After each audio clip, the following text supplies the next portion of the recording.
एक बड़ी विचित्र सी स्थिति पैदा हो रही। अखाड़ा परिषद से जुड़े महंत लोग और धीरेन्द्र शास्त्री बागेश्वर धाम वाले जैसे लोग, बाबा और शंकराचार्य के परम पुनीत पद पर बैठे अभिमुक्तेश्वरानंद जी महाराज जैसे लोग, इनके कंठ से ये आवाज आई कि जनवरी में प्रयागराज में होने वाले महाकुंभ में मुस्लिमों को दुकान नहीं लगाने दी जाए। उसके पीछे तर्क ये है कि वहां उससे संघर्ष बढ़ सकता है, परिस्थितियां तनावपूर्ण हो सकती हैं। चूंकि बहुत बड़ा आयोजन है, 45 करोड़ लोगों के आने की संभावना है। 45 करोड़ यानी जितनी अमेरिका की कुल आबादी है उससे डेढ़े लोग कुंभ में आएंगे। तो कहा गया कि भाई शांति रहे, आशंकाएं नहीं रहे किसी तरह की तनाव की। इसके लिए बेहतर यह होगा कि जिनकी कुंभ में आस्था वही कुंभ में जाएं, जिनकी संगम में आस्था, जिनकी पूजा पाठ में आस्था वही जाएं, जिनकी आस्था नहीं या जिनका लिए संगम आस्था का विषय नहीं वो ना जाएं कुंभ के दौरान। बाद में तो संगम सबका है। अब इस पर विवाद हो गया। कहा गया भाई ये मांग कैसे हो रही है? मुस्लिम पर्सनल लॉ बोर्ड और तमाम मुस्लिम जमातों ने ये कहा कि ये कैसे कर सकते, कोई रोक कैसे लग सकती है?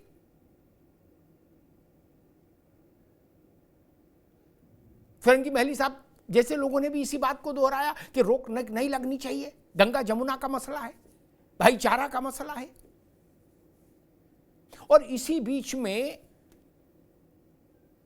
शफीकुर रहमान बर्क के पौत्र, शफीकुर रहमान बर्क बड़े मुस्लिम नेता रहे, 4-5 बार सांसद रहे, विधायक रहे संभल से, उस पश्चिमी उत्तर प्रदेश के बड़े मुस्लिम नेता। उनका तो इंतकाल हो गया, अब उनका पौत्र है, ये सांसद है संभल से। तो जियाउर रहमान वर्क ने एक नया फार्मूला रख दिया। वर्क ने कहा कि अगर मुसलमानों को संगम में यानी मेला क्षेत्र में, कुंभ में चाट पकौड़ी बेचने का और बाकी सामान बेचने की अनुमति नहीं दोगे, दुकान लगाने की अनुमति नहीं दोगे, तो हम सारी दरगाहों से हिंदुओं को खदेड़ देंगे।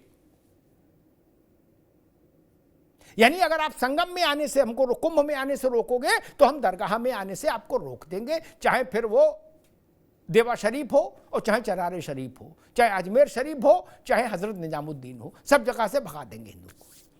मैंने ये विषय सोशल मीडिया पर रखा कि भाई ऐसी बात कही जा रही है, एक तरफ से ये तर्क, एक तरफ से ये। तो मेरे इस प्रश्न पर हजारों लोगों ने प्रतिक्रियाएं दी। और आश्चर्य की बात, लगभग 99% हिंदुओं ने मेरे उस प्रश्न पर कहा कि हम जियाउर रहमान वर्क के इस ऐलान का तहे दिल से शुक्रिया करते हैं, इस्तकबाल करते हैं, स्वागत करते हैं। ये देखिए कितनी अजब बात है। उन्होंने गुस्से में कहा और सारा हिंदू देश भर का कह रहा है कि वर्क साहब तुम्हें मेरी कसम ये फार्मूला तुरंत लागू कर दो। क्या दरगाह पर जो जाए हिंदू उसको रपटा दो और हो सके दो कान पे भी लगाओ ताकि दोबारा कभी जाए नहीं। ये प्रतिक्रिया क्यों आ रही है? ये चिंतन का विषय है। प्रतिक्रिया आ रही है। हिंदू जियाउर रहमान वर्क को तहे दिल से साधुवाद भेज रहा है, कह रहा ये तुरंत लागू करो फार्मूला, ना तुम कुंभ में आओ और ना उधर किसी हिंदू को दरगाह पे जाने दो। अब क्या बर्क साहब की बात मुस्लिम समाज मानेगा? क्या हिंदुओं का दरगाहों पर प्रवेश निषेध होगा? क्या कुंभ में ऐसी व्यवस्था जिसको साधु संत चाहते हैं वो लागू होगी? ये तमाम सवाल भविष्य के गर्भ में हैं। लेकिन सबसे आश्चर्यजनक पहलू ये कि जो बात जियाउर रहमान बर्क ने ये सोच के कही होगी कि ये बोल देंगे तो फिर शायद ये बाबा लोग पीछे हट जाएं, 100 में 100 बोल रहे हैं कि बर्क साहब आपके मुंह में घी शक्कर, दरगाहों से हिंदुओं को तुरंत हटाओ। इसके पीछे का सारा मसला क्या है इसको समझेंगे, लेकिन उससे पहले एक रिपोर्ट हमारे साथियों ने तैयार की, उस रिपोर्ट को देखिए, फिर मेहमानों से परिचय कराएं और फिर इसको डिकोड करेंगे कि जो साधु संत कह रहे हैं उसका अर्थ क्या है और जो वर्क कह रहे हैं उसका मकसद क्या है। पहले रिपोर्ट देखिए।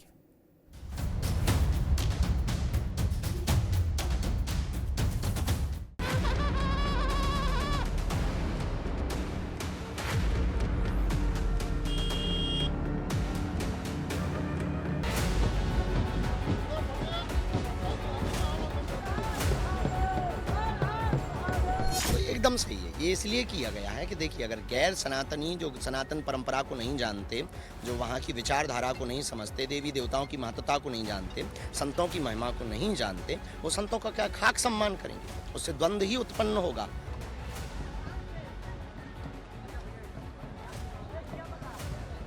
इस टाइप की ये परंपरा चलेगी तो परंपरा फिर एक ही तरफ थोड़ी रहेगी। ये परंपरा फिर सब पूरे प्रदेश और देश में रहेगी। फिर जहां आज हिंदू समाज के लोग उठा रहे हैं वहीं कल को मुस्लिम समाज उठाएंगे। क्यों त्योहारों मेलों के अंदर दुकानें, मैं इस चीज़ के खिलाफ।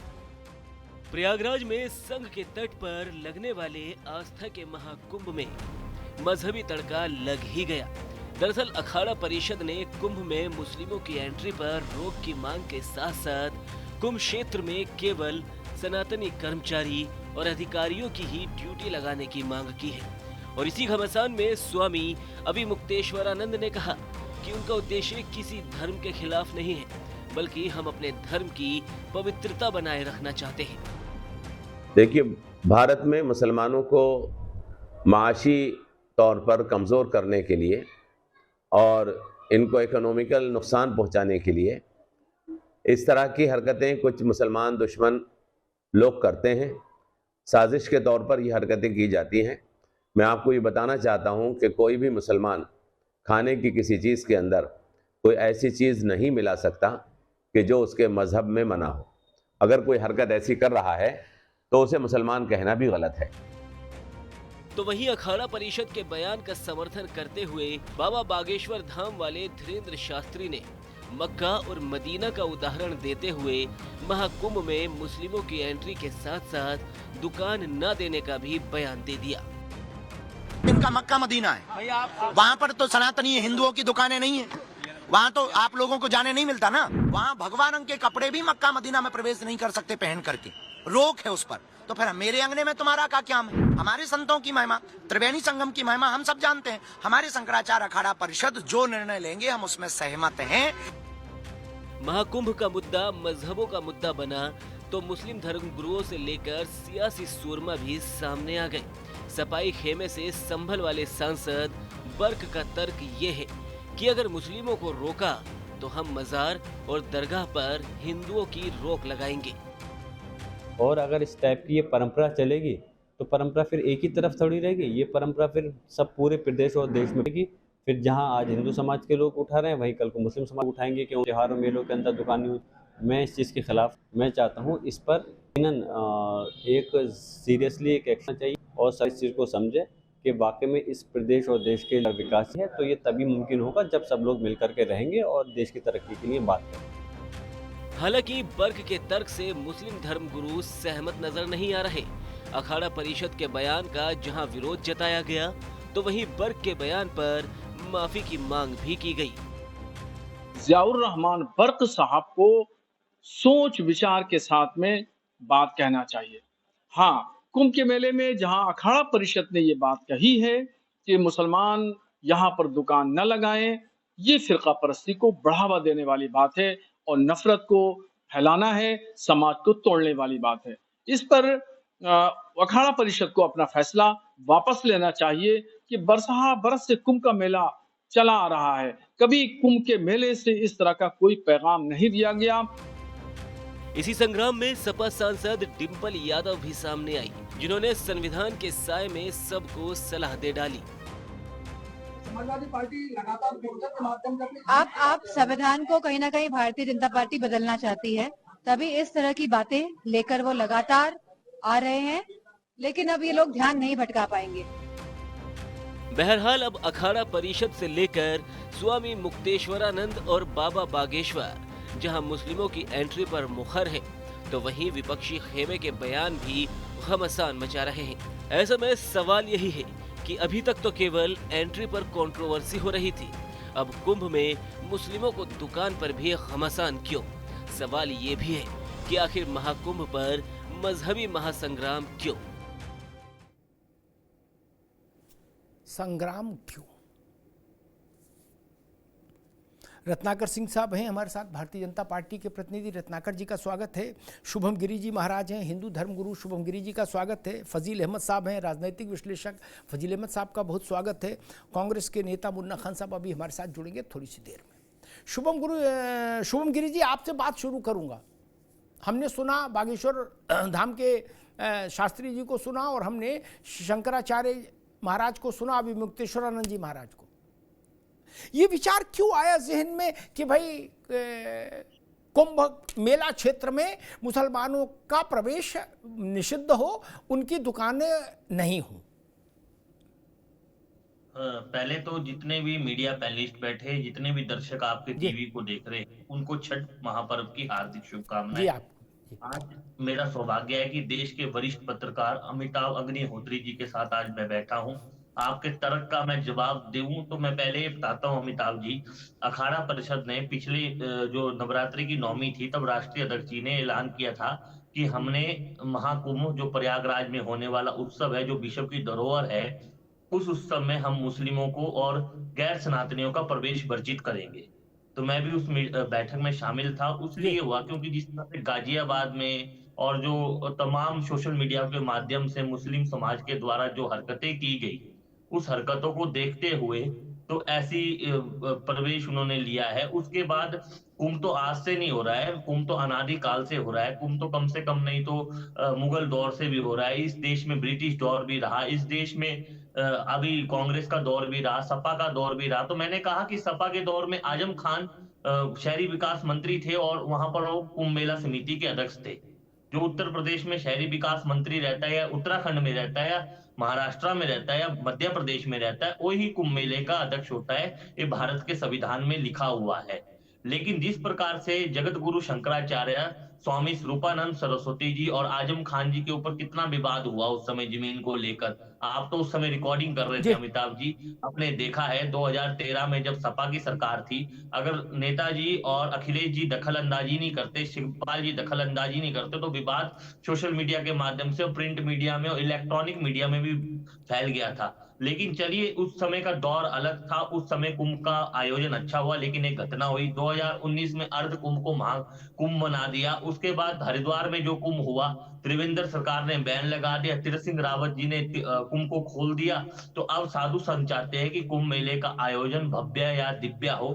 जिस तरह से पिछली कुछ हरकतें दिखी गई है, उस हरकतों को लेकर अखाड़ा परिषद ने फैसला लिया। उन्होंने कहा इस्लाम पवित्र धर्म है, इस्लाम शांति का धर्म है, लेकिन जब वो नमाज पढ़ते, वजू खाने में जाते तो साफ सुथरी ढंग से जाते हैं। लेकिन हम उनकी दरगाहों में नहीं जाते, और हमें ये कहना चाहते हैं कि कुंभ मेले में वो ना आए। हम उनका सम्मान करते हैं, हम उनको अपने, हमारे मठ मंदिर भी इस्लाम के लोग मनाते हैं, लेकिन हम उसमें दखल अंदाजी नहीं दे रहे। जिस तरह से हरकतें हमारे साथ ना हो, ऐसी हरकतें ना हो, हमारी देवी देवताओं का अपमान ना हो, इसीलिए अखाड़ा परिषद ने फैसला लिया है कि शाही स्नान की जगह राष्ट्रीय स्नान और गैर सनातनियों का प्रवेश वर्जित किया जाएगा। क्योंकि जी ठीक महाराज, मैं आता हूं दोबारा आपके पास, फजील अहमद साहब के पास चलूंगा। फजील अहमद साहब, अखाड़ा परिषद ने ये और शंकराचार्य जी महाराज, अभी मुक्तेश्वरानंद जी ने जब ये कहा, तो उसके बाद शफीकुर रहमान बर्क के पौत्र का बयान आया, जियाउर रहमान बर्क, वो भी सांसद।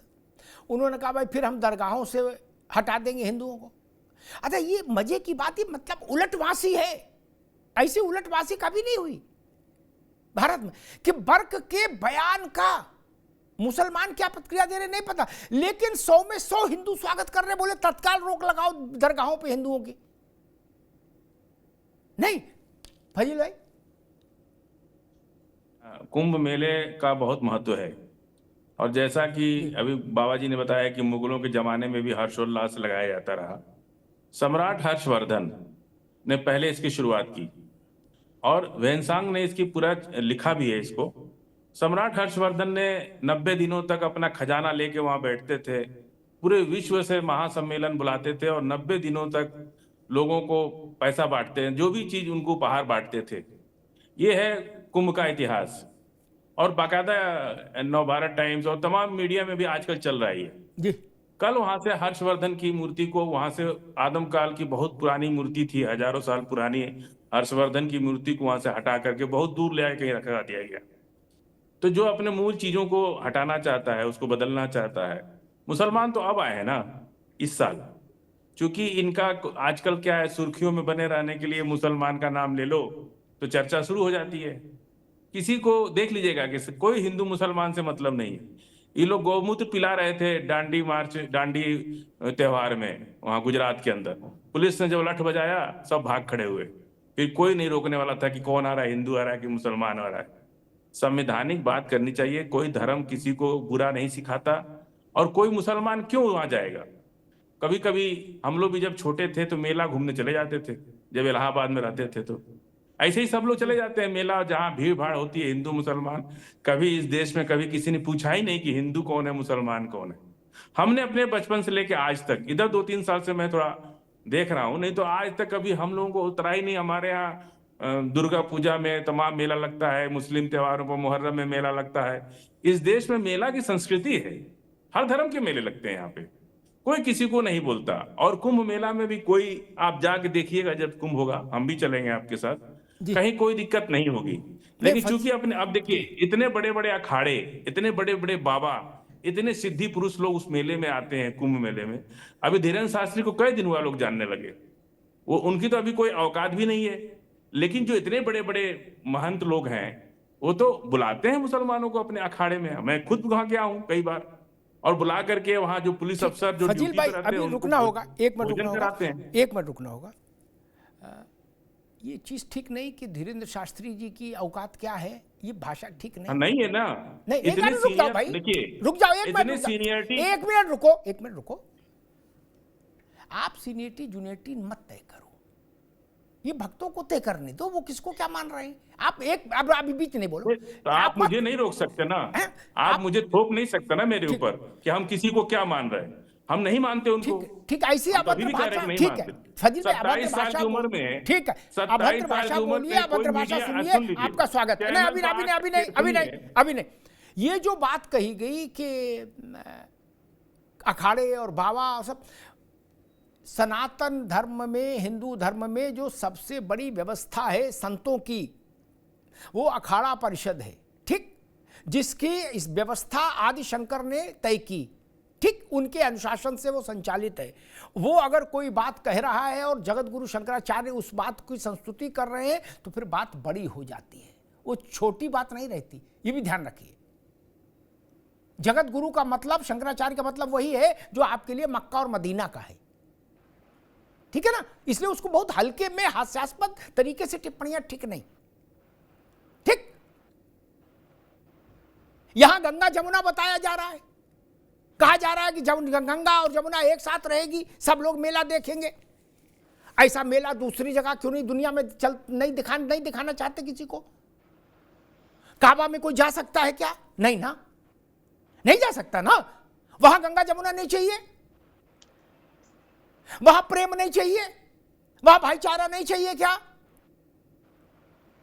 सारा प्रेम, सारा भाईचारा यही है, वहां भी कर दो, खोल दो दरवाजे कि क्रिश्चियन आए, हिंदू आए, सिख आए, बौद्ध आए, सबका काबा में स्वागत हो, सबको शरबत पेश करो, क्या बुराई है? प्राइवेट प्रॉपर्टी को छोड़ करके कॉमन प्रॉपर्टी पे कहीं भी कोई जा सकता है। मेला मान लीजिए, सड़क पर, नदी में कोई नहीं रोक सकता। ठीक है फजील भाई, ठीक है। रत्नाकर सिंह जी, जियाउर रहमान कह रहे हैं कि हम दरगाहों से हिंदुओं को भगा देंगे अगर आप कुंभ में हमें दुकान नहीं लगाने दोगे। और मजे की बात, मैं बहस क्यों लाया, मैंने जब इसको डाला सोशल मीडिया पे तो कई हजार लोगों ने पार्टिसिपेट किया मेरे इस सवाल पर। सारे हिंदू उत्साहित हो गए, बोले तत्काल करो बर्ग साहब, आपके मुंह में घी शक्कर, तुरंत हिंदुओं को प्रतिबंधित कर दो दरगाहों पर, मजारों पर। ये मैं नहीं समझ पाया। लग रहा है शायद हिंदू इसी बात की प्रतीक्षा में था कि भैया तुरंत बैन करो, झगड़ा नहीं रहे। रत्नाकर जी देखिए अमिताभ जी, सबसे पहले तो यहाँ पे जो बैठे हैं फजील अहमद जी, उनको एक बात समझने की जरूरत है, और इनके जैसे तमाम जो लोग हैं जो इस तरह के मुद्दे पर राजनीति करने की कोशिश कर रहे हैं, उनको पहली चीज, बेसिक चीज समझने की कोशिश करना चाहिए कि क्यों अखाड़ा परिषद ने ये मांग किया। मांग इसलिए किया है अखाड़ा परिषद ने, और ये बहुत ही स्वागत योग्य कदम है सारे हिंदुओं के लिए। अखाड़ा परिषद ने जो मांग किया वह स्वागत योग्य कदम है, और इसको तत्काल प्रभाव से लागू होना ही चाहिए।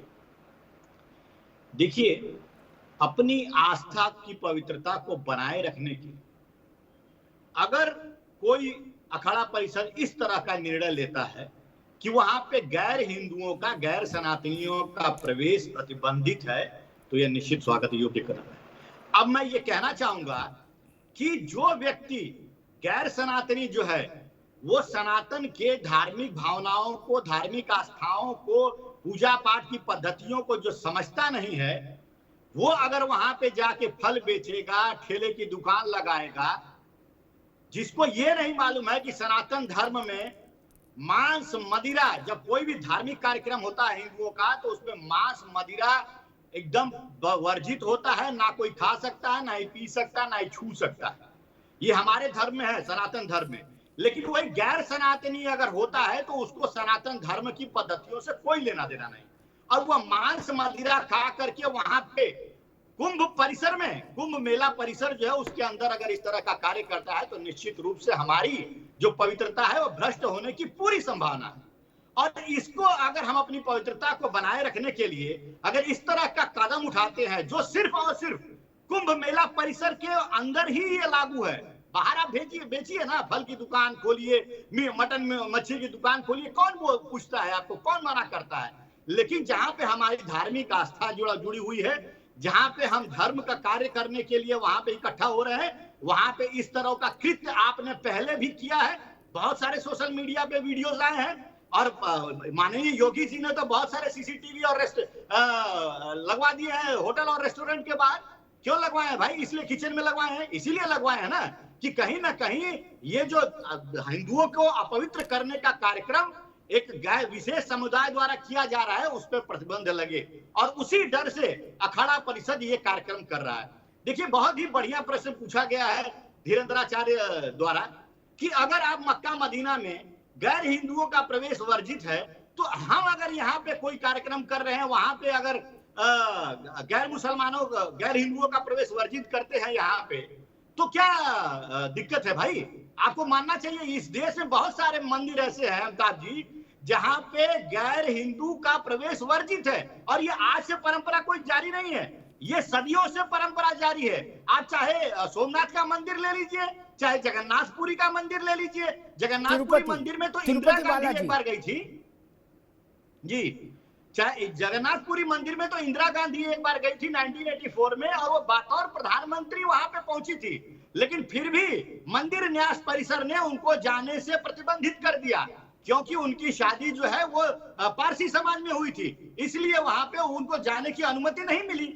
और हमारे यहाँ तो 7वीं शताब्दी से कपालेश्वर मंदिर है चेन्नई में, ये तो परंपरा तभी से चली आ रही है कि गैर हिंदुओं का प्रवेश वहां पे वर्जित है। आपको आपत्ति क्यों है भाई? हम ये पूछ रहे हैं, हम अपनी जगह पे अगर साफ सफाई रखना चाहते हैं, पवित्रता रखना चाहते हैं, तो आपको इतनी आपत्ति क्यों? आप अपनी जगह पे हमको जाने नहीं देते और हमारी जगह पे आकर के आप फैलाते हैं। और ये जो माननीय सपा के सांसद जी है, मैं उनसे और दूसरी चीज कहना चाहूंगा, ये अभी औकात की बात कर रहे थे अमिताभ जी, 10 सेकंड लूंगा। इनको शायद ज्ञान नहीं है, ज्ञान की कमी है, इस तरह का जो वक्तव्य ये यहाँ पे बैठ के दे रहे हैं। करोड़ों अनुयायी हैं धीरेन्द्राचार्य शास्त्री की, अगर वो अपनी औकात पे आ जाएंगे तो ये देश में दिखना बंद कर देंगे। मैं स्पष्ट और साफ रूप से चेतावनी देना चाहता हूं कि हिंदू धर्म गुरुओं के बारे में इस तरह की औकात की बातें यहाँ की चैनल पे बैठ करके न करे। ये हमारी भावनाओं को अपमानित करने का काम करते हैं, और जब इनकी बात आती है तो भाईचारा, संविधान की दुहाई देने लगते हैं, गंगा जमुनी तहजीब की दुहाई देने लगते हैं, और किसी चैनल पे माफी भी मांगना चाहिए। ठीक है रत्नाकर भाई, रुकिए रत्नाकर भाई, अभी रुकना होगा। मुन्ना खान साहब भी जुड़ गए हमारे साथ, कांग्रेस के नेता मुन्ना खान साहब का बहुत स्वागत है। मुन्ना खान साहब, सवाल ये है कि अखाड़ा परिषद ने कहा कि मेला क्षेत्र में, जो नोटिफाइड मेला क्षेत्र है, जो अधिसूचित मेला क्षेत्र है, उसमें गैर हिंदू दुकान नहीं लगे।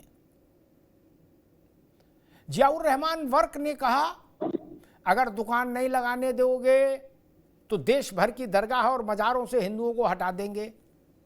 अब हिंदू मांग कर रहा है कि तुम्हें मेरी कसम वर्क साहब तुरंत ऐसा शुभ काम कर दो, तुरंत हटा दो। मुन्ना खान साहब, देखिए, पहले तो जितने पैनलिस्ट हैं सभी को नमस्कार, दर्शकों को नमस्कार, और अमिताभ जी आपको भी बहुत बहुत नमस्कार। सवाल ये है कि मुस्लिम कुंभ के मेले में नमाज पढ़ने जाएगा क्या? उसका क्या काम है वहाँ? क्यों जाएगा वहाँ? नहीं लगाएगा दुकान। और वर्क साहब के बयान से मैं कोई इत्तेफाक नहीं रखता, व्यक्तिगत बयान हो सकते हैं। सवाल ये है कि जिस तरीके से आज हिंदू और मुस्लिम की बात हो रही है, जिस तरीके से धीरेन्द्र शास्त्री की बात हो रही है, तो दुबई में अय्याशी करने जाते हैं। ये कई वीडियो फुटेज मैं भेज दूं साहब को। और अभी जो धर्मगुरु वहां पे कह रहे कि मुस्लिम दुकान नहीं लगाएंगे, उसमें लठम लठ बज रहा है। अभी 2 घंटे पहले की रिपोर्ट बता रहा हूँ, जमीन को विवाद के, क्योंकि जमीन में दलाली खानी है इसको। और ये ऐसे हिंदू लोग हैं जो राम जी के नाम पे चंदा खाने का काम करते हैं, राम जी के नाम पे जमीन की दलाली करने का काम करते हैं। तो पहले हिंदू बताए तो सही कि मैं ओरिजिनल हिंदू हूँ। हिंदू का मतलब वो मुझे समझाए, बीजेपी का हिंदू नहीं। जो ओरिजिनल हिंदू है उसका मैं सम्मान करता हूँ। बीजेपी के जो हिंदू हैं वो बताए कि मैं इस रास्ते पे चलता हूँ और हमारी नीयत ये है। सवाल हिंदू मुस्लिम से करने नहीं होगा। मतलब जो तीखा लगा थूथू, मीठा लगा गब गब। हिंदुस्तान के मुसलमान से नफरत, और दुबई के मुसलमान में जाओ तो गले मिलो, दुबई के मुसलमान के पांव छुओ, दुबई के मुसलमान के पानी पियो, खाना खाओ, ऐश करो, मौज करो। ऐसा चलता क्या? मुसलमान एक ही होता है, ला इलाहा इल्लल्लाह मोहम्मद रसूलुल्लाह। चाहे मुसलमान हिंदुस्तान का हो या दुबई का हो या सऊदी अरब का हो। सवाल यह है कि आपकी जो मानसिकता है वो कहाँ चली गई। ये देखिए, जिस तरीके से आज आप बात उठा रहे कि कुंभ के मेले में नहीं जाएगा, कुंभ का मेले का ऑर्गेनाइजेशन कोई मुस्लिम नहीं करेगा, कोई वहां दुकान नहीं लगाएगा। अरे भाई, गंगा जमुनी तहजीब की परंपराएं 5000 साल से आ रही है यहाँ पे। उस परंपराओं को कुछ साधु संतों और कुछ ये जो भारतीय जनता पार्टी के प्रवक्ता में दलाली बोलूंगा, इनके द्वारा तोड़ी नहीं जा सकती। हम बहुत तमीज और तहजीब से रह रहे। सवाल किसी के बयान पे कि दरगाह मजार में नहीं घुसने दूंगा, इस बयान से मैं इत्तेफाक नहीं रखता। दरगाह हो, मजार हो, सभी के लिए, सभी के लिए बने हैं, सभी को जाना चाहिए। एक मिनट रुको। लेकिन आप इत्तेफाक रखो न रखो, लेकिन पूरा हिंदू मांग कर रहा है कि दरगाह पर हिंदुओं का प्रवेश तुरंत निषिद्ध कर दो। सवाल मैं ये कह रहा हूँ कि पूरा हिंदू मांग कर रहा है और बहुमत से लबालब बड़ी सरकार है, तो सरकार चूड़ियां पहन के क्यों बैठी है? बर्क ने कहा हम हटाएंगे, इसलिए बर्क से कहा जा रहा है ना। नहीं तो आप बर्क से सवाल कीजिए ना। बर्क का हो सकता है कोई सियासी फायदा हो या उसका कोई पर्सनल वक्तव्य हो, व्यक्तिगत बयान हो सकता है। हम क्यों कह दें कि जो दरगाह है वहां से जो हमारे हिंदू समाज है वो बैन हो जाए? ठीक है मुन्ना खान साहब, एक बार रुकिए। बर्क का सवाल आपसे इसलिए पूछा जाना चाहिए क्योंकि बर्क की पार्टी और आपकी पार्टी में रिश्तेदारी है, एक एक पांव दोनों को बंधा है, गठबंधन है, मजबूत गठबंधन है। अभी भी होर्डिंग लगा, आज ही सपा के कार्यालय में अखिलेश जी, राहुल जी की फोटो एक है, एक रहेंगे क्या? इसलिए कांग्रेस को नेता से सपा के सांसद का सवाल तो होगा ही होगा, क्यों नहीं होगा? इसीलिए तो पूछ लिया आपने, कहते हम बर्क को नहीं जानते, ऐसा तो नहीं चलेगा। दूसरी बात, मैं शुभम गिरी जी के पास आऊं, लेकिन दूसरी बात मैं कहूंगा, कौन हिंदू है इसका नपना मुन्ना खान लेके चलेंगे तो फिर दिक्कत है। फिर कौन मुसलमान है इसका नपना फिर दूसरे लोग लेके चलेंगे, फिर मुश्किल हो जाएगी। ये भाषा ठीक नहीं, व्यवहार ठीक नहीं। बोलो कौन है असली हिंदू, आप तय करेंगे। बताया 5000 वर्ष से गंगा जमुना बहर की संस्कृति चल रही है। 5000 वर्ष पहले तो इस्लाम ही नहीं था, 1400-1500 साल पहले तो इस्लाम जन्मा। किसका गंगा जमुना करा रहे थे? अरे वो किसका करा रहे थे? इस्लाम था नहीं, उस बैकडेट में चले गए। हर्षवर्धन का कार्यकाल और कुंभ 2,500-3 हजार वर्ष का तो सिजना है। तब मुसलमान तो था ही नहीं, दुनिया में नहीं था, अरब में भी नहीं था, तो क्या समस्या थी? ये तरीका ठीक नहीं कि वो वहां मुन्ना भाई कह रहे थे और मैं तो समझ नहीं पा रहा इतनी गुस्सा क्यों भरी है। फजील भाई कह रहे थे उसकी औकात क्या, मुन्ना भाई कह रहे थे अय्याशी करता है। आपके किसी काबा और मदीना के किसी मोअज़्ज़िज़ इमाम के लिए कोई ऐसी भाषा बोले तो गंदी बात होगी ना। किसने आपको हक दिया ऐसी बातें करने का? और ये बातें बोल के तुरंत बोलने लगते हो गंगा जमुना। ये गंगा जमुना नहीं है मित्र ना, ये तेजाब है जो मन के अंदर है और बार बार बाहर आ जाता है। मैं इस बात की सख्त शब्दों में निंदा करूंगा कि धीरेन्द्र शास्त्री महाराज के लिए जिन शब्दों का इस्तेमाल किया गया वो शब्द स्वीकार नहीं हो सकते। कौन होते हैं आप लोग तय करने वाले? औकात का नपना लेके घूमेंगे और आप औकात का नपना लेके घूमेंगे मित्र, तब कोई अरशद मदनी के लिए बोल देगा और अरशद मदनी छोड़िए फिर और किसी बड़े इमाम के लिए बोल देगा, तब क्या करेंगे? मुन्ना भाई ऐसी भाषा मत बोलिए कि दुबई में अय्याशी करते हैं। कैसी भाषा है ये? जामा मस्जिद के मौजूदा इमाम और इनके अब्बा वो विदेश जाते थे तो क्या करते थे? उसका सिजरा यहां होना चाहिए? नहीं होना चाहिए ना। बहुत सारे लोग हैं, यहां से कटुता पैदा होती है, यहां से तनाव पैदा होता है। आप बहुसंख्यक वर्ग के श्रद्धा के केंद्र जो लोग हैं, आपको पता है सनातन में जो व्यवस्था है उस व्यवस्था में सर्वोच्च आसन पर जगत गुरु शंकराचार्य बैठाए गए हैं हम लोगों के द्वारा। आप कह रहे हो कुछ छोटे मोटे साधु संतों ने। छोटे मोटे साधु संत क्या होता है? छोटे मोटे साधु संत क्या होता है भाई? आप जगत गुरु शंकराचार्य को छोटा मोटे साधु संत कह रहे हो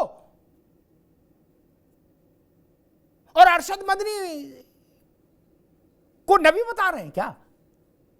नहीं, ये तरीका ठीक नहीं। इस भाषा से देश में तनाव फैलेगा। शुभम गिरी जी वो कह रहे हैं कि भाई मुन्ना खान कह रहे हैं कि कुंभ में कोई नमाज जाएगा क्यों? मुसलमान वहां नमाज पढ़ने जाएगा क्या? फिर तो संकट ही खत्म। देखिए अमिताभ जी, मुन्ना खान कांग्रेस के नेता है। मैं वर्तमान में हिमाचल प्रदेश में था और कुल्लू में आयोजन होता है दशहरे का। इस समय सुखविंदर सिंह सुक्खू जी की सरकार है और वहाँ सीपीएस है सुंदर सिंह ठाकुर जो मुख्य संसदीय सचिव है, उनके कुल्लू के विधायक। तो मतलब उस दशहरे का आयोजन भव्य और दिव्य किया गया और सभी कुल्लू वासियों ने उसका स्वागत किया। वक्त के साथ सब बदलता है और बढ़िया ढंग से कुंभ मेले में मुस्लिम समाज की जो एंट्री लगी है, शंकराचार्य जी ने कह दिया अखिल भारतीय अखाड़ा परिषद के जो प्रतिनिधि होते हैं उनका जो फैसला होता है उसके आगे प्रशासन भी झुकता है। आपको तो याद है 2013 में जो 2010 का कुंभ आपको याद है जब निशंक जी मुख्यमंत्री थे तो महंत ज्ञानदास जी के उस समय विवाद हो गया था, तो महंत ज्ञानदास जी के सामने कैसे अखाड़ा परिषद झुक रहा था।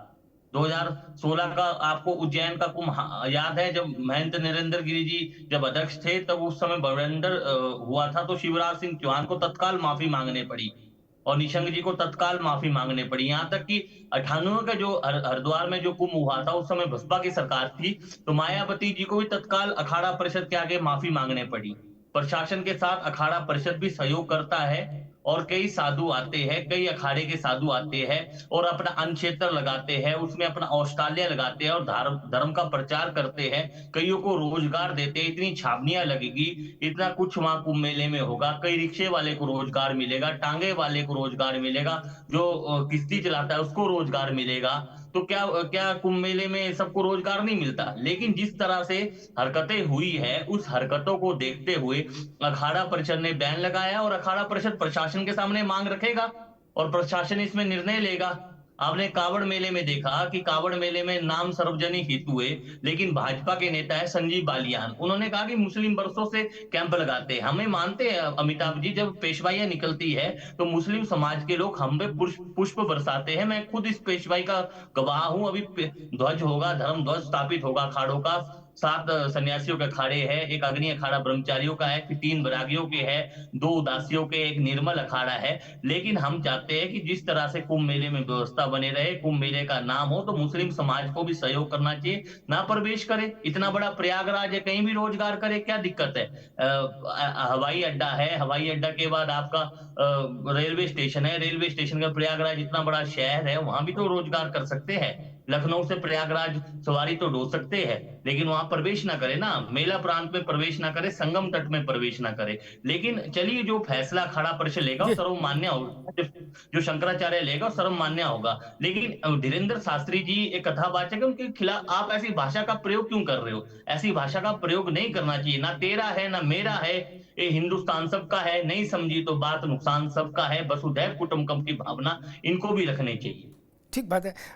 फजील अहमद साहब, शुभम गिरी जी कह रहे हैं कि प्रयागराज बहुत बड़ा है, सिर्फ जो नोटिफाइड एरिया है जिसको मेला क्षेत्र के रूप में अधिसूचित करती है सरकार, उतने को छोड़कर वो कह रहे कि बस अड्डा से लेकर रेलवे स्टेशन तक और एयरपोर्ट तक खूब रोजगार है। जब कुंभ होगा 45 करोड़ आदमी आएगा तो बस सवाल है वहाँ अंदर दुकान लगे कि नहीं लगे।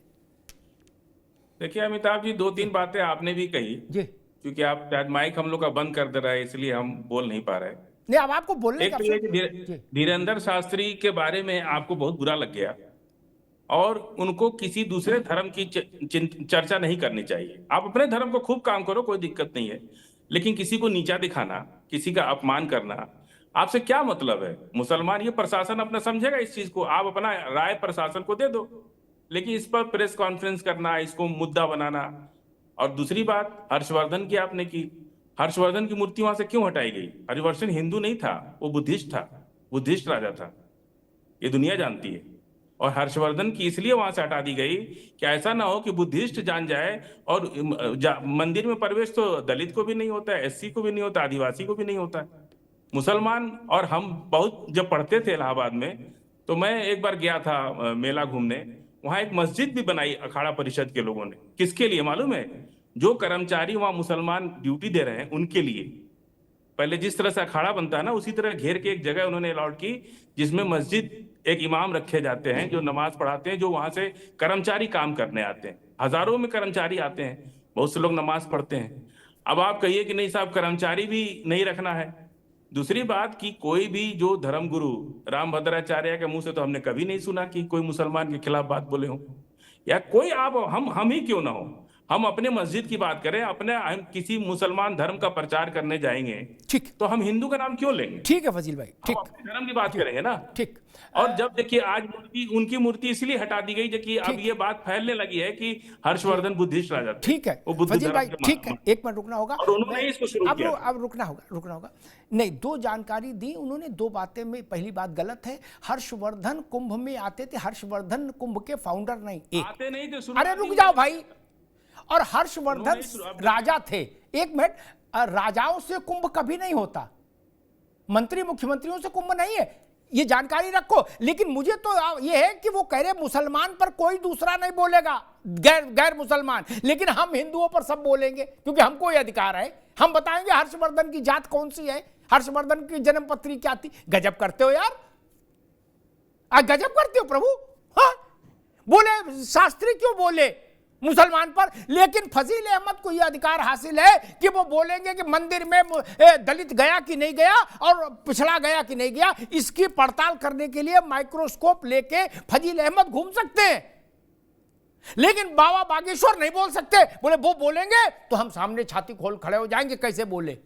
गजब बात है, ये तो थेतरा ही है मित्र, ये नहीं होनी चाहिए। आप जितनी बातें बोले उसमें आधी हिंदुओं के लिए बोल रहे हो कि उनको क्या करना चाहिए। बौद्ध मैं विवाद में आज जाना नहीं चाहता कि हर्षवर्धन बौद्ध थे कि कौन थे। इस्लाम से पहले सनातन था और बौद्ध से पहले सनातन था, इसलिए पहले ना तो हर्षवर्धन इस्लाम में मुसलमान रहे होंगे और ना बौद्ध रहे होंगे। क्या अशोक भी बौद्ध बना था? इस बात को ध्यान रखिए। बौद्ध जी का जन्म ही, उस धर्म का, उस संप्रदाय का जन्म ही बाद का है, तो आप उसको बीज कैसे घोषित कर दोगे? सनातन ही, उससे पहले सनातन ही था भाई। उसी में अशोक भी थे, उनके बाप दादा भी थे, हर्षवर्धन भी थे, उनके चाचा ताऊ भी थे। अब आप नया डंडा ले आए, बोलेगे ना अब हम लड़ाई लड़ेंगे हर्षवर्धन के सम्मान में मुसलमान मैदान में, ये नारा लगाएंगे। लेकिन बाबा बागेश्वर कुछ बोल दे तो कहेंगे ये दलाल है। गजब बात है यार। आप मक्का मदीना तक महदूद रहे, वो नहीं स्वीकार है, वो स्वीकार नहीं। बोले ना गंगा जमुना के कारण हमको पूरा राइट है, कहीं भी ठेल देंगे हम कुछ भी, लेकिन इनको राइट नहीं देंगे, ये ठीक नहीं। खैर रत्नाकर जी, विषय वहीं पर आकर ठहर गया कि ये बात अखाड़ा परिषद की बात, अखाड़ा परिषद की इच्छा, उसका मंतव्य और साधु संतों का मंतव्य, ये प्रशासन के पास जाएगा और अंततः फैसला करना है प्रशासन को, सरकार को। रत्नाकर जी देखिए अमिताभ जी, मैंने कहा शुरुआती स्टेटमेंट में ही कहा मैंने कि अखाड़ा परिषद की मंशा और उद्देश्य जो है वह बिल्कुल क्लियर और स्पष्ट है कि जो भी हमारा धार्मिक कार्यक्रम हो रहा है, धर्मों के अनुष्ठान हो रहा है कुंभ मेला क्षेत्र में, उसमें पवित्रता बनाए रखने के लिए इस तरह का जो है एक मंशा व्यक्त की गई है। हम किसी धर्म के विरुद्ध नहीं है, हम किसी संप्रदाय के विरुद्ध नहीं है। हम ये चाहते हैं कि हमारी जो आस्था है उसमें कहीं विघ्न बाधा न पड़े, कोई व्यक्ति मांसाहारी भक्षण करके वहां पे आकर थूक लगा करके फल न बेचे, पेशाब के जो है खाना वहां पे न सप्लाई करे, हम ये चाहते हैं। और इसीलिए हमारी ये मंशा है कि हम वहां पे इस तरह का जो है प्रावधान लेके आए। अब मेरे भाई मुन्ना खान जी यहाँ पे जो बैठे हैं, मैं आना चाहता हूँ इन पे। अभी ये अपने आप को असली मुसलमान के इसरिल्ला उल्ला लिल्ला मिल्ला पता नहीं क्या क्या बोल करके अपने को साबित करना चाह रहे थे कि मैं असली मुसलमान।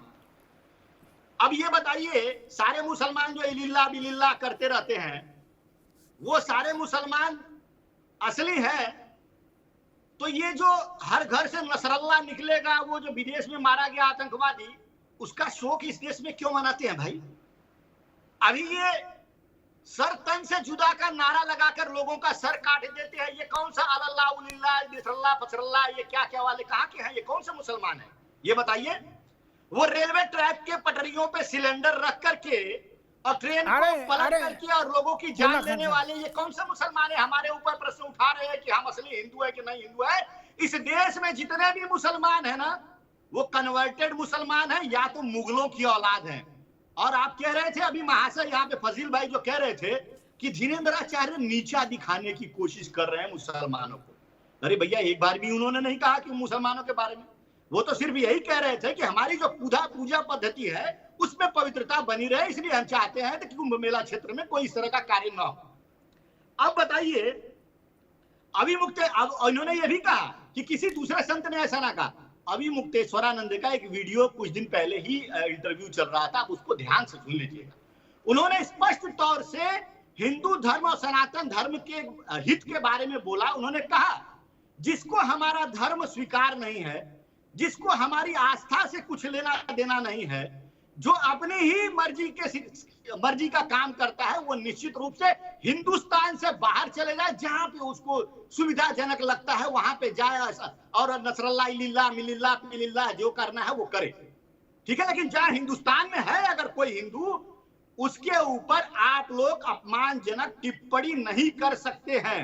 हिंदू सहिष्णु हैं, लेकिन हिंदुओं को असहिष्णु बनाने का काम आप जैसे लोग करते हैं, जो कह रहे हैं कि उनकी औकात नहीं है, जो कह रहे हैं कि धीरेन्द्राचार्य जो है विदेश में जाकर अय्याशी करते हैं। अरे मैं मुन्ना खान जी से पूछता हूँ, राहुल गांधी क्यों जाते हैं भैया थाईलैंड?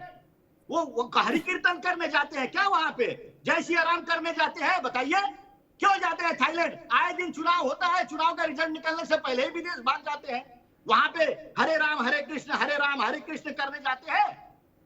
अरे इस देश में हिंदू हैं और वो सहिष्णु हैं, इसलिए आप लोग इस तरह का वक्तव्य अपने मुख से निकाल दे रहे हैं। जिस दिन हिंदू असहिष्णु हो गया उस दिन आप लोगों की औकात यही हिंदू दिखा देंगे।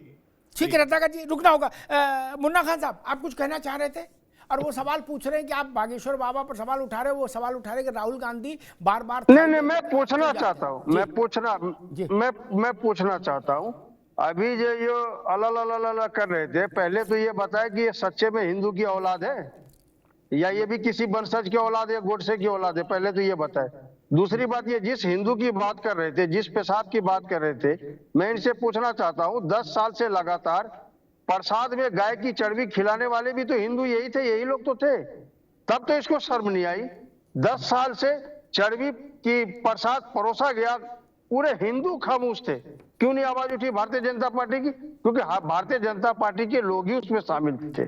दूसरी बात ये कह रहे कि नहीं सेवा होनी चाहिए। एक बात बताइए, दलित के ऊपर पेशाब किया गया सरेआम, पता लगा भारतीय जनता पार्टी का कोई नेता है, उसे माफ कर दिया गया। दलित को धमकाया जाता है उसके मोहल्ले में कि अगर मूंछ रखोगे तो मारे जाओगे। दलित को धमकाया जाता है उसके मोहल्ले में, कॉलोनियों में, कि शादी के टाइम अगर घोड़े पे चढ़ोगे तो मारे जाओगे। तो ये बता दे, आज की वोट लेने के टाइम ये दलित को हिंदू कहते हैं, वोट के बाद ये क्या बिंदु समझते हैं? अभी गुजरात की घटना है, पटरी पे रखे सामान किसका है पहले ये बता दे, ये बताए पटरी पे जो रखा सामान है वो किसका है?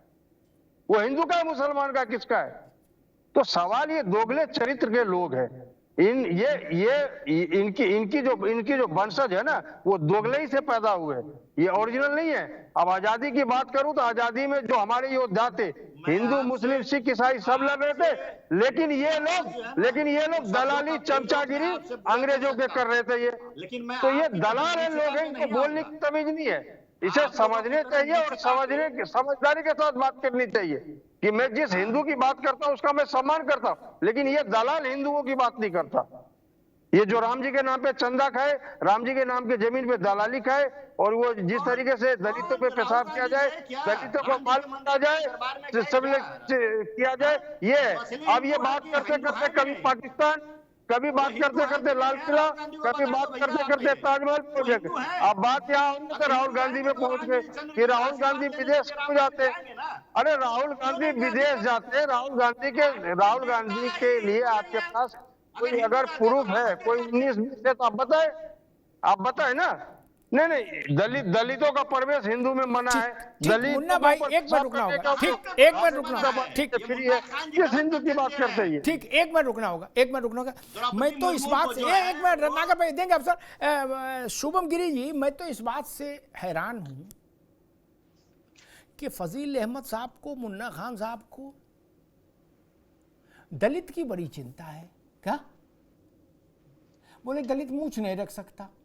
हमारे परिचय में सैकड़ों दलित हैं जो मूंछ रखते हैं, लेकिन मुन्ना खान साहब कह रहे भारत में नहीं रख सकता। अब खड़गे जी भी दलित नेता हैं, वो तो अपनी इच्छा से मूंछ कटवाए, उन पर किसी जबरदस्ती की नहीं। लेकिन मुसलमान का कोई नाम भी मां भी बोल दे तो तुरंत हो जाएगा भाई आप कौन होते बोलने वाले, हम अपना देख लेंगे क्या। लेकिन हिंदुओं में हम पूरी दखल रखेंगे। आप घोड़ी चढ़ रहे हो ना, आप मूंछ रख रहे हो ना, फिर ठंड रखो। आप घोड़ी भी चढ़ रहे हो, मूंछ भी रख रहे हो, क्या फिर और क्या चाहिए इसके आगे? फिर ठंड रखो ना महाराज जी। मैं देख रहा हूं मेरे दोनों मित्रों को अपने से ज्यादा चिंता दलित की है।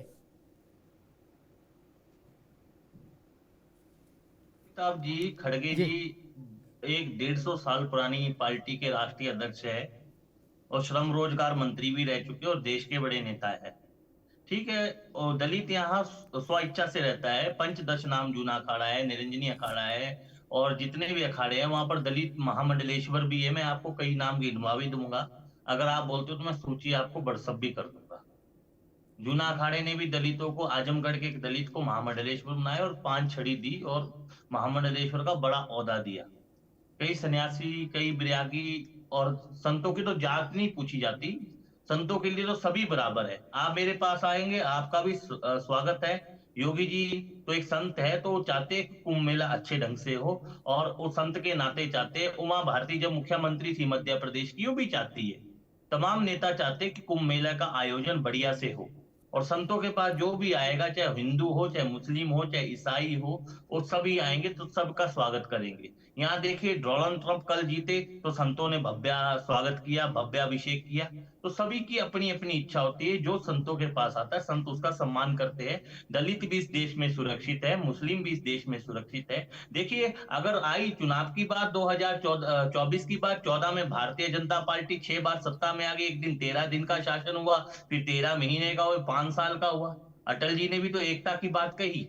अटल जी के बाद हमारे हरिद्वार में एक भारत माता मंदिर है, वहां पर श्रीमती इंदिरा गांधी जी ने उसका शिलान्यास किया है, आज भी पत्थर लगा हुआ है। और विपक्ष के नेता उस समय अटल जी हुआ करते थे, या मेरे को याद नहीं है कौन होता था, संघ के प्रमुख कौन थे, लेकिन उन दोनों का नाम लिखा है। तो ये तो भारत की विविधता है। सोनम वांगचुक जी का आंदोलन हुआ तो उसमें सभी ने समर्थन दिया, सभी धर्मों ने समर्थन दिया, तो उनका आंदोलन शांति प्रिय हुआ। अन्ना हजारे का आंदोलन हुआ तो सभी धर्मों ने समर्थन दिया। लेकिन मैं भारतीय देखिए लोकतंत्र है, लोकतंत्र में आलोचना करना सभी का अधिकार है, पक्ष भी करो विपक्ष भी करो, लेकिन इस प्रकार की भाषा का प्रयोग कोई नहीं कर सकता। शंकराचार्य पहले राम मंदिर के शिलान्यास के विरोध में बोल रहे थे, तो उसके पहले स्वामी निशिलानंद जी बोले, तो लेकिन उसकी खामियाजा तो इन्होंने भुगता ना। कहाँ 400 आ रही थी, कहाँ 240 सीटें आई, वही तो बात हुई ना। लेकिन चलिए, मोदी जी के नाम से राजनीति नहीं होनी चाहिए, राजनीति केवल एकता के नाम से होनी चाहिए, देश की अखंडता के नाम से होनी चाहिए। देश में सत्ता आएगी जाएगी, लेकिन भारत वहां रहने चाहिए। ठीक है, ठीक है, ठीक है महाराज, ठीक है जी, ठीक है। फजील साहब, जो मुन्ना खान साहब कह रहे थे कि भाई मुसलमान को क्या जरूरत वहां जाए कुंभ में, तो जब जरूरत भी नहीं क्या, तो फिर अखाड़ा परिषद का इस प्रस्ताव स्वीकार करने में कोई दिक्कत नहीं होनी चाहिए? नहीं, देखिए विवेक जी, अमिताभ जी, सॉरी, भारत की जमीन भारत के नागरिकों के लिए स्वतंत्र है। हमारा ऑब्जेक्शन क्या है कि जब ये लोग बात बोलते हैं तो हमें अपनी स्वतंत्रता खतरे में लगने लगती है। भारत की जमीन, सार्वजनिक हित में जो भी जमीनें हैं, उस पर भारत के सभी नागरिकों को चलने, रहने और रहने का अधिकार है। कोई किसी को नहीं। जब ये लोग मस्जिद के सामने, मुसलमान भी, कुछ मुसलमान बोल देते हैं कि भाई मस्जिद के सामने आप लोग नारेबाजी क्यों करते हैं, तो ये लोग भी तो कहते हैं कि हम भारत की हर जमीन पर स्वतंत्र हैं चलने के लिए। इसी तरह मुसलमान, दलित, ओबीसी, एससी, एसटी सभी लोग इस देश की हर जमीन पर, सार्वजनिक जमीन पर, किसी की प्राइवेट प्रॉपर्टी पर हम जाके बाउंड्री नहीं गिराएंगे, लेकिन प्राइवेट पब्लिक प्रॉपर्टी पर भारत के हर नागरिक का पूरा अधिकार है। नंबर 1 बात। दूसरी बात, बहुत पहले हम लोग जब बचपन से आज तक देखते आ रहे हैं, ड्रॉपसी बीमारी आई, सरसों के तेल में मिलावट कर दिया, हजारों लोग मर गए, लाखों लोग बीमार पड़ गए, देश में सरसों का तेल खाना बंद कर दिया। सारी फैक्ट्री तो हिंदुओं की है, एक भी मुसलमान की फैक्ट्री नहीं है। ये मिलावटखोरी कौन कर रहा है? अभी जो घी खा रहे हैं आप, उस घी में सुअर की चर्बी पड़ी है कि गाय की चर्बी पड़ी है, कोई गारंटी नहीं है किसी भी मिलावट। पूरे सामानों में मिलावट है देश के। सारी फैक्ट्रियां तो हिंदू की हैं, ठीक, सारी बीफ कंपनियां तो हिंदू की हैं, सारा एक्सपोर्ट हिंदू कर रहा है, तो चर्बी भी उसी बेच रहा है। तो सारा जितना मिलावट का कार्य इस देश में गैर कानूनी काम चल रहा है, पूरा चंबल कौन? मुसलमान था, या जितने भी अपराधी है सब मुसलमान हैं। और हम तो समझते हैं कि बैंकों में घोटाला करके जो पैसे लेके भाग गए वो भी हिंदू हैं। तो हिंदू हिंदू करने से कुछ नहीं होता है, मुसलमान मुसलमान करने से कुछ नहीं होता है। जब बाबा साहब अम्बेडकर ने एक संविधान बना दिया तो हम सबको उस संविधान के दायरे में रहना चाहिए। रुक जाइए, बाबा साहब ने क्या कहा था मुसलमानों के बारे में, ये भी मैं बताऊंगा। रुक जाइए, आपने बाबा साहब का अच्छा याद दिला दिया। मुन्ना खान साहब, मनुस्मृति फूका था, ये भी नहीं, अरे रुक जाओ, मनुस्मृति को बाबा साहब ने फूका था। जब नहीं जाना, अब आपने कहा नमाज पढ़ने जाएंगे वहां, क्या हम कुंभ? मनुस्मृति फूका था, ये भी याद है। अच्छा, हमें मालूम है, मैंने पढ़ा है अम्बेडकर को।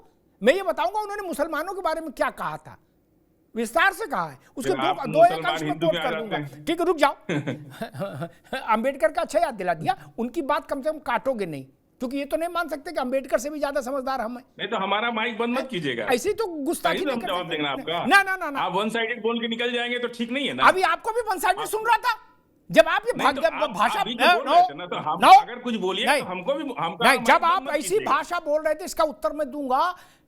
इस पर तो बवाल हो जाए। कह रहे हैं कि देश में जितने भी आपको उत्तर देने की जवाबदेही देश ने नहीं दिया रखा है। नहीं उत्तर देंगे इस देश के नेता। मेरा शो है, मुझे पता कैसे चलाना। रुक जाइए फजील, रुक जाइए भैया, एंकर है, आपको ठीक, देश रुक ने जाइए। नहीं एंकर बना के रखा ये है। गजब हम लोग बात है। सामाजिक कार्यकर्ता हैं, अच्छा आप तय करोगे, हम क्या करें? गजब बात कर रहे हो यार। आप कौन हो भैया? आप कैसे तय करोगे? आप अपनी बात कहो बस। मैं तो हैरान हूं, इतनी भाषा बोल गए कि इस देश में जितना मिलावटखोरी हो रही है सब हिंदू कर रहा है। ये भाषा बोल के भी चाय पी रहे हैं आराम से। और क्या लोकतंत्र चाहोगे? कोई दूसरा ये बोल दे कि सारे मिलावटखोर मुसलमान हैं, कह रहे सारे अपराधी हिंदू। बताइए बाबा रे बाबा, ऐसी भाषा। और कह रहे हम सामाजिक कार्यकर्ता हैं। अतीक कौन था? धर्माचार्य था, इमाम था। मुख्तार कौन था? इमाम था। ये कैसे लोग हैं? इनको इतनी हिम्मत कहां से आती है कि हिंदुस्तान की सरजमीन पर बैठकर ये कहें कि सारे अपराधी हिंदू और सारे मिलावटखोर हिंदू, और उसके बाद चाय आराम से चाय कॉफी पी रहे और कह रहे देश में लोकतंत्र खतरे में है, संविधान खतरे में है। और क्या चाहते हैं भाई साहब? आग लगाएंगे क्या? किसी दूसरे इस्लामिक मुल्क में जाके कोई बोल सकता है कि सारे दलाल मुसलमान, सारे अपराधी मुसलमान, सारे मिलावटखोर मुसलमान कोई बोल सकता है? बताइए मुझे देश का नाम जहां कोई बोल सके। यह आजादी आपको हिंदुस्तान ने दी है, हिंदुस्तान की आईन ने दी है, इसलिए हिंदुस्तान महान है। जब बात कर रहे हैं मुन्ना खान साहब, मेरा प्रश्न छोटा सा वही, जब आप कह रहे हो जाना भी नहीं हमें वहां कौन नमाज पढ़ने जाना है, तो बेहतर रास्ता यह है कि जो प्रस्ताव अखाड़ा परिषद रख रहा है उस प्रस्ताव को स्वीकार कर लिया जाए। नहीं, और बर्ग साहब ने जो सुझाव दिया वो महत्वपूर्ण है। जी, मैं बड़े माफी से कहना चाहता हूं अमिताभ जी। जी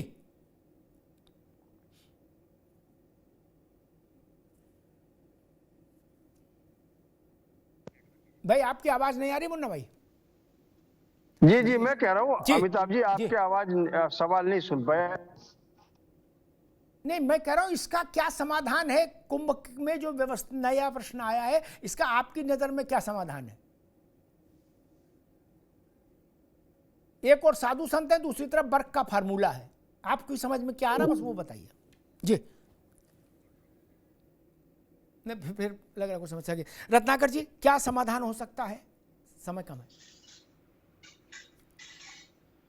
देखिए अमिताभ जी, मैं यही कहना चाहूंगा कि इस देश में हर व्यक्ति को यह स्वतंत्रता मिलनी चाहिए कि वो अपने धर्म की रक्षा और अपने जो आस्थाओं की रक्षा वो कैसे करे। चाहे वो हिंदू धर्म के लोग हों, चाहे वो मुस्लिम लोग। हिंदू धर्म अगर चाहता है कि हमारी जो पूजा पद्धति है उसमें कोई अशुद्धता ना आ जाए, तो ये सम्मान जो है मुसलमानों को भी करना चाहिए। हम किसी धर्म के खिलाफ तो कह नहीं रहे हैं। आप अगर जितने दिन तक कुंभ का मेला है उसके बाद जाइए ना, वहां पे नहाइए, जो करना है करिए। लेकिन हम चाहते हैं कि कोई भी हिंदू धार्मिक अनुष्ठान, मैं कहूँगा हिंदू धार्मिक अनुष्ठान अगर हो रहा है उसमें पवित्रता बनाए रखने की कोशिश की जा रही है, तो इसका सम्मान इनको करना चाहिए। जैसे कि हम वह सम्मान करते हैं, हम मक्का मदीना कोई गैर मुस्लिम नहीं जाता है वहां पे इन लोगों ने प्रतिबंध रखा है, तो हम इनकी भावनाओं का सम्मान करते हैं। भाई हम क्यों जाएंगे वहां पे? लेकिन उसी तरह से इनको भी यहाँ पे जब हमारी आस्था का विषय है, हमारी शुद्धता का विषय है, तो इनको भी सम्मान रखना चाहिए। पहले भी बहुत सारे वीडियोस आए हैं, उसमें देखा है आपने किस तरह से जब फलों को थूक करके साफ करके रखा जाता है, पेशाब जो है किया जाता है, बहुत सारे वीडियोस हैं। तो ये हिंदुओं के मन में भावना आती है कि कहीं हमारी पवित्रता को भ्रष्ट न कर दिया जाए। तो ये आग्रह है सबसे कि आप हमारी भावनाओं को ध्यान में रखिए, हमारी आस्था को ध्यान में रखिए। आप इस तरह का जो है वक्तव्य दे करके और सिर्फ ये जताने की कोशिश कर रहे हो कि आपके साथ अन्याय हो रहा है, इस तरह का समाज में विष मत घोलिए। ठीक है, ठीक है रत्नाकर भाई, समय कम है। ठीक है रत्नाकर भाई, रत्नाकर जी अभी रुकना होगा। ठीक है, अभी रुकना होगा। 1 घंटे बहस में कुछ आपत्तिजनक अवसर भी आ गए। ये बयान कतई स्वीकार नहीं हो सकता कि देश में जितने मिलावटखोर हैं हिंदू हैं, जितने अपराधी हैं हिंदू हैं। ऐसा कहने वाले लोग मानसिक तौर पर बीमार हैं। दुनिया के किसी मुल्क में आप ऐसा कह सकते हैं उस मुल्क की बहुसंख्यक आबादी के लिए? मुझे एक देश बता दीजिए। अमेरिका भी लोकतांत्रिक देश है, वहां आप कह सकते हैं कि सारे चोर ईसाई हैं? बोल सकते हैं। सारे अपराधी ईसाई बोल सकते हैं? नहीं। अरब में बोल सकते हैं? नहीं। हिंदुस्तान में बोल सकते हैं? इसको चौराहा समझ लिए क्या? चौराहा समझ लिए क्या? गजब बात करते हो भाई। और फिर कह रहे हो गंगा जमुना लाओ। ये गंगा जमुना का भाव है। इस देश की 85% आबादी को आप गाली दे रहे हो सार्वजनिक मंच पर, कह रहे हो सारे अपराधी हिंदू, सारे मिलावटखोर हिंदू। केवल पवित्र आप हैं। गजब बात है। और वो जूस में पेशाब मिलाते जो पकड़े जा रहे हैं वो कौन है? सब्जी पर थूक पेशाब छिड़कते हुए पकड़े जा रहे हैं वो कौन है? उनके खिलाफ तो मुकदमे दर्ज हुए हैं। वो कौन लोग हैं? कहां से आए हैं? अंबेडकर का जिक्र किया गया। अंबेडकर ने यह भी कहा था कि मुस्लिम जो है वो नेशनलिटी नहीं स्वीकार करता। उसकी नेशनलिटी मुस्लिम वर्ल्ड है, मुस्लिम वर्ल्ड। दुनिया में किसी धार्मिक आधार पर संगठन बने हैं? नहीं। सिर्फ मुस्लिम देशों का संगठन बने हैं जिसमें 56 मुस्लिम देश हैं। क्यों भाई? क्रिश्चियनों ने नहीं बनाया, उनके पास तो आपसे ज्यादा देश है। गंगा जमुना वहां नहीं याद आ रही। योग बागेश्वर धाम वाले महाराज ने सवाल उठा दिया काबा का, आपको आपत्ति है? क्यों भाई? आप कह रहे बाबा को कौन हो, कि बाबा की हैसियत क्या है, और बाबा अपने काम से काम रखे। आप अपने काम से काम रख रहे हो? नहीं ना। आपको दलित का मसला सबसे पहले दिख रहा है, पिछड़े का मसला दिख रहा है। कोशिश ये है कि हिंदू समाज में कैसे अग्नि प्रज्वलित करें, चिंगारी फूल सुलगाएं। मैं फिर कहता हूं चिंगारी का खेल बुरा होता है। मुसलमान के बीच में जितनी जातियां हैं आप उन पर चर्चा नहीं करते। आपको दलित की चिंता है, पसमानदा की चिंता क्यों नहीं करते? पसमानदा की चिंता क्यों नहीं करते जो 85% है भारत के मुसलमानों का? बाबर कितने लोग लेके आया था? या बिन कासिम यहां कितने लोगों को छोड़ गया था? नहीं ना। 5वीं 6ठी पीढ़ी में चले जाइए, कोई रामदास है, कोई सीताराम है, सब बाबर से हैं क्या? नहीं ना। फिर ये भाषा ठीक नहीं, ये तेजाब ठीक नहीं। और फिर अचानक से अटारी पर जाके गंगा जमुना चिल्लाने लगो। जियाउर रहमान वर्क ने जो कहा कि हम दरगाहों से हिंदुओं को भगा देंगे, एक भी हिंदू मुझे नहीं मिला जिसने जियाउर रहमान वर्क की इस बात की आलोचना की हो। सब कह रहे भैया आपको मुंह में लड्डू, तुरंत भगाओ। क्या समस्या है? संविधान की स्थिति बिल्कुल साफ है। भारत ने लोकतांत्रिक राज्य रहने का फैसला किसी दबाव में नहीं किया था। अन्यथा जिस रात पाकिस्तान इस बिना पर बना था कि मुसलमानों को अपना मुल्क चाहिए, तो भारत भी हिंदू राष्ट्र घोषित हो जाता तो कोई माई का लाल हाथ नहीं पकड़ सकता था। कोई उस रात अगर भारत घोषित कर देता कि हम हिंदू राष्ट्र हैं तो कोई माई का लाल हाथ नहीं पकड़ सकता था। लेकिन हिंदुओं का डीएनए है, यह उनके रक्त में बहती हुई चीज है कि उन्होंने भारत को लोकतांत्रिक देश के रूप में स्वीकार किया। हिंदू राष्ट्र के रूप में स्वीकार कर लेते तो क्या कोई बम गिरा देता? नहीं ना। इसी आधार पर तो विभाजन हुआ था कि मुसलमानों को अलग मुल्क चाहिए। जिन्ना ने यही तो कहा था कि हम हिंदुओं के साथ नहीं रह सकते।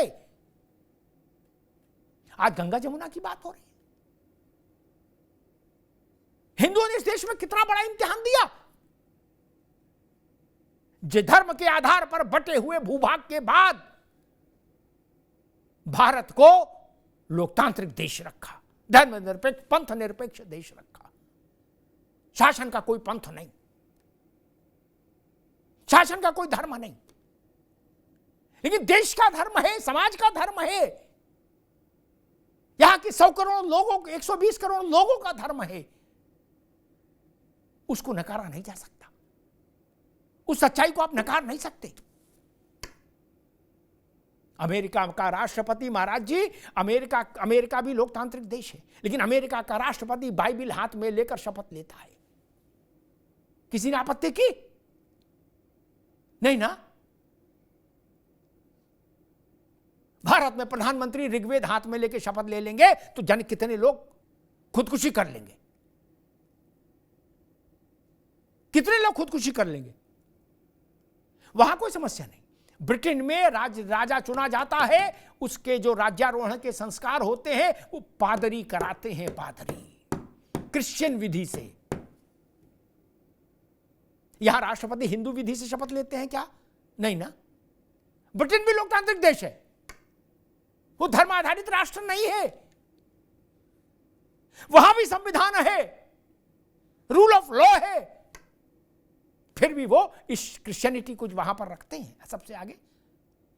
भारत के आत्म तत्व का सम्मान होना चाहिए, भारत के स्व का सम्मान होना चाहिए। हमको बता रहे थे फजील भाई हमारे दोस्त के हर्षवर्धन बौद्ध थे। बौद्ध से पहले क्या थे? जब बौद्ध धर्म नहीं आया था उससे पहले हर्षवर्धन के माता पिताजी और बाबा चाचा क्या थे? अशोक बौद्ध पैदा नहीं हुआ था, अशोक बना था बौद्ध। ईसाइयत, इस्लाम, बौद्ध धर्म, ये सब बहुत बाद की पैदाइश है। सनातन की पैदाइश आप नहीं बता सकते, नहीं बता सकते।